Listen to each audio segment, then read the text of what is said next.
Bonjour à tous, nous sommes le jeudi 27 février et nous attaquons la séance avec des indices qui sont en baisse de 2,5%. Et le CAC est à 5547 points, donc il se rapproche de ses plus bas d'hier. Le DAX est passé sous les 12 500, donc pour revenir à ce qui s'est passé sur le CAC hier, eh bien, on a fait un point bas donc à 5520 et ce qu'on indiquait en temps réel dans notre salle des marchés, c'est que ça donnait vraiment l'impression d'une capitulation, vous voyez, avec des stops qui se déclenchent, avec un certain ras-le-bol, avec pas de panique, ça serait un peu exagéré, mais plus un ras-le-bol qu'autre chose. Et derrière, quelle reprise, 180 points en ligne droite, puisqu'on a atteint les 5007 dans l'après-midi. Donc la volatilité intraday est extrêmement forte en ce moment, tout comme l'implicite qui a bien remonté. Vous voyez, quand ces derniers temps, il y a quelques semaines, on était autour de 10 de vol et qu'on favorisait donc des stratégies à base d'achat d'options, et bien là, avec des vols de 25, on favorise des stratégies à base de vente d'options. Vous voyez, donc il faut s'adapter à la volatilité. Et donc la volatilité implicite est autour donc de 25. La volatilité intraday est extrêmement forte, donc le marché bouge beaucoup. Donc faites attention sur vos prises de position. On travaille bien évidemment une tendance baissière. On cherche donc à vendre sur des rebonds, mais vous voyez, à l'image de la reprise d'hier, il faut s'attendre à ce que parfois les rebonds soient un petit peu importants. Donc il faut faire comment aborder les marchés en ce moment, mais en travaillant sur des petites quantités, en essayant de viser des écarts importants, parce qu'il faut justement profiter de la volatilité pour viser des écarts importants. Donc on va essayer de vendre vers 5580-90, vous voyez, c'est la partant de 5540, c'est la première résistance proche, vous voyez, c'est quand même 40 points, mais on va considérer que c'est la zone de vente la plus proche, 80-90, et d'ailleurs tout à l'heure on a tapé dedans, faisant une sorte de double top un peu décalé.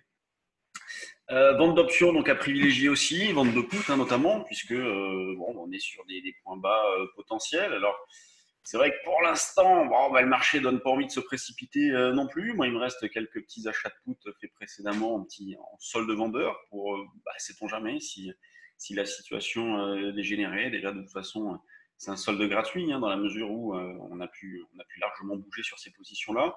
Donc vendre sur des rebonds, autant vous dire que les niveaux de rupture ils peuvent pas être proches, c'est normal. Donc n'en faites pas trop, soyez dynamique, utilisez les signaux techniques, ils peuvent être d'une grande aide. Et puis pas de frustration, tant pis si vous décidez de ne pas faire grand-chose dans cette phase-là, ça peut se comprendre. Sur le DAX, eh bien, on cherche à vendre aussi, donc il n'y a pas de stratégie différente. On va considérer que, allez, partant de 12 450, ce matin, nous, on proposait plutôt de vendre vers 595, 610. Vous voyez, cette zone-là, on ne l'a pas atteinte. On s'est arrêté à 550 pour l'instant. Donc, on reste à l'affût de rebonds pour vendre. Et pourquoi pas maintenant les 12 550 pour exploiter cette zone de résistance sous laquelle on bute donc depuis 8h30 ce matin, partant de 12 450, ça reste bien évidemment d'actualité. L'eurodoll, lui, est en reprise et donc méfiance sur les ventes. On continue de travailler vendeur, oui, on est vendeur partout. On continue de travailler vendeur sur l'eurodoll. Avec méfiance dans la mesure où on est en reprise et justement pour anticiper cette reprise-là, je proposais il y a quelque temps d'acheter des calls, d'acheter des turbo-calls. Donc, regardez les points bourse lorsqu'on était vers un 0,8, alors pas au plus bas, 0,8, 50, 60, me semble-t-il. Donc, on a une amorce de reprise. Donc, justement, le fait d'avoir acheté ces calls-là me permettent de vendre un petit peu plus sereinement. Donc, le call représentant l'infirmation de la position.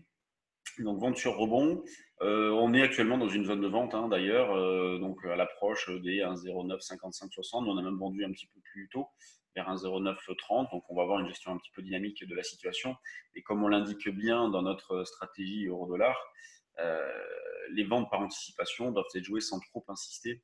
Et nous, au niveau des propositions, généralement, on va se contenter dans ce genre de situation-là, on va se contenter de l'objectif numéro 1 justement pour voilà, pas se faire embarquer bêtement, ça serait dommage. Sur les actions, donc, je vais vous mettre le bon espace de travail. Sur les actions, on a pas mal de résultats d'entreprise ce matin qui sont plutôt bons dans l'ensemble. Alors, les résultats, là, c'est les derniers trimestres qui sortent, donc c'est les chiffres d'affaires annuels 2019 qui sont bons pour la plupart des valeurs, mais beaucoup avertissent sur leurs résultats. Donc, c'est ce qui déplaît bien souvent. On a eu les résultats, par exemple, d'Arkema, de Bureau Veritas, de Carrefour, de Dassault, d'Eiffage, de Fnac, de Getlink, d'Ipsos, Safran, Seb. Vous voyez, donc pas mal de résultats ce matin. Au niveau des valeurs du CAC, qu'est-ce que ça donne? Ça donne que Technip est la plus forte baisse à -5. Alors, c'est pas joli, hein, puisque là, on a un joli gap à la baisse avec une rupture des derniers plus bas. On casse un peu tout là sur Technip. On était resté précédemment coiffé par la moyenne mobile. Vous voyez, dans cette phase-là. C'est vraiment pas terrible. Ensuite, CNJ, la plus forte hausse. Ensuite, Carrefour. Nous, sur le trade du jour action, on a proposé quelques valeurs à mettre sous surveillance pour profiter du retracement en cours. Donc, si vous cherchez des idées de valeurs à acheter, eh ben, sur notre trade du jour action, sachez qu'on a proposé, je ne sais plus exactement, entre 5 et 10 valeurs à mettre sous surveillance, certaines à acheter immédiatement. Donc, vous retrouvez ça dans notre abonnement. Les grosses pondérations, vous voyez, occupent une nouvelle fois les premières places des volumes, puisque c'est LVMH, Total, BNP. On a Sanofi, Airbus qui sont pas mal d'ailleurs. Et Airbus, on arrive sur un support. Sanofi, donc bon, elle se rapproche d'une zone d'achat aussi éventuellement vers les 87. Alors bien évidemment, vous achetez les valeurs si vous pensez que la situation ne dégénérera pas, dans l'idée de rentrer des valeurs dans une optique un peu moyen-long terme. Donc, on peut mettre à profit, vous voyez, à 6100, ben, nous, par exemple, sur le trade du jour, et c'est vraiment le message qu'on a envoyé, à 6100, on ne proposait pas d'achat. Mais par contre, sur les 5550 comme en ce moment, eh bien, on se permet d'envoyer quelques propositions. Donc, on va considérer que, allez, peut-être que déjà une bonne purge a été faite. On n'est pas à l'abri de répliques, mais il y a déjà un bon bout de chemin qui a été fait. On est sur une baisse de 10%. C'est sûr que si ça allait au-delà, bon, bah, ça deviendrait un petit peu plus problématique. Mais pour l'instant, on va dire qu'on a un retracement logique au vu, vous voyez, c'est pas logique au vu de la situation, c'est au vu de la construction de la hausse que nous avons eue précédemment. Et d'ailleurs, dans notre commentaire de ce matin, vous voyez, on écrivait les marchés ont anticipé une vraie reprise de l'économie et zéro problème, mais il est peu probable que ce soit la réalité. Ça, c'est ce qu'on écrivait depuis pas mal de temps d'ailleurs, et notamment lorsque le marché était à 6100. On ne pensait pas à un virus, bien évidemment, mais la construction de puts synthétiques était basée sur une observation d'un contexte et une volatilité faible. Donc vraiment, nous, on a fait un gros carton en travaillant cette stratégie-là, nous et nos abonnés d'ailleurs. Donc comme quoi, il faut toujours se raccrocher à des repères légitimes et précis, basés sur la construction des prix plutôt qu'à des idées discrétionnaires. Donc nous, c'est vraiment la façon dont le marché est monté. Et regardez tous nos commentaires qu'on a fait à droite à gauche. Moi, je me souviens de passer sur BFM en fin d'année dernière, où je répétais que pour moi, c'était inévitable qu'on ait un retracement en début d'année.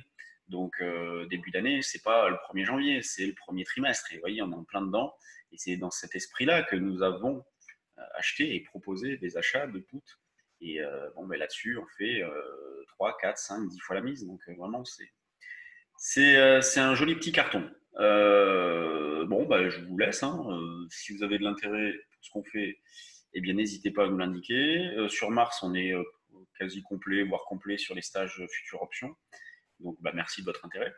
Et donc, notre calendrier a été mis à jour. Et bah, n'oubliez pas, hein, si vous voulez participer à une matinée de trading avec nous, des trading live tous les deuxièmes jeudis de chaque mois. Donc là, ça sera le 12. Prochaine date, le 12 mars.